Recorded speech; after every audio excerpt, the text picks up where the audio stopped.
ఈ సంవత్సరం ప్రారంభంలో సంక్రాంతి కానుకగా విడుదలైన హనుమాన్ సినిమా సృష్టించిన ప్రభంజనం మామూలుది కాదు. ఒక చిన్న సినిమా పాన్ ఇండియా లెవెల్లో సెన్సేషన్ సృష్టించి 300 కోట్ల రూపాయల గ్రాస్ వసూలు రాబడుతుందా అని ట్రేడ్ పండితులు సైతం నోరు వెళ్లబట్టిన క్షణాలవి. బిజీగా గడుపుతున్న లైఫ్ లో చిన్న బ్రేక్ తీసుకుని ఫ్యామిలీ మరియు ఫ్రెండ్స్ తో ఎంజాయ్ చేయాలి అనుకుంటున్నారా? అయితే వెంటనే ఆర్మీ వెకేషన్స్ ప్రైవేట్ లిమిటెడ్ ని సంప్రదించండి. వీరి దగ్గర సరికొత్త ఆఫర్స్ మరియు స్పెషల్ ప్యాకేజెస్ ఉన్నాయి. మరిన్ని డీటెయిల్స్ కోసం సంప్రదించండి 7997979960 అలాగే 61. ఎదురుగా super star Mahesh Babu, Trivikram combination లో వచ్చిన గుంటూరు కారం సినిమా ఉంది. బయ్యర్స్ మొత్తం ఆ సినిమాకి థియేటర్స్ కేటాయించడానికే ఎక్కువ ఆసక్తి చూపించారు.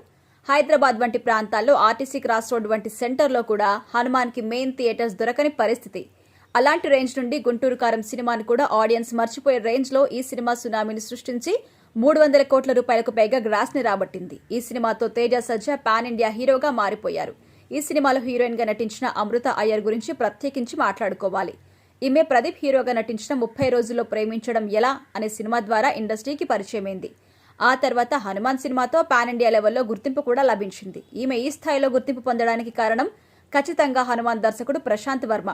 అలాంటి ప్రశాంత్ వర్మ గురించి ఈమె లేటెస్ట్ గా తన ఇన్స్టాగ్రామ్ అకౌంట్ లో చేసిన కొన్ని కామెంట్స్ ఇప్పుడు సోషల్ మీడియాలో హాట్ టాపిక్ గా మారాయి. ప్రశాంత్ వర్మ ప్రస్తుతం బాలయ్య బాబు కుమారుడు మోక్షజ్ఞ తేజ మొదటి సినిమాకి దర్శకత్వం వహిస్తున్నారు.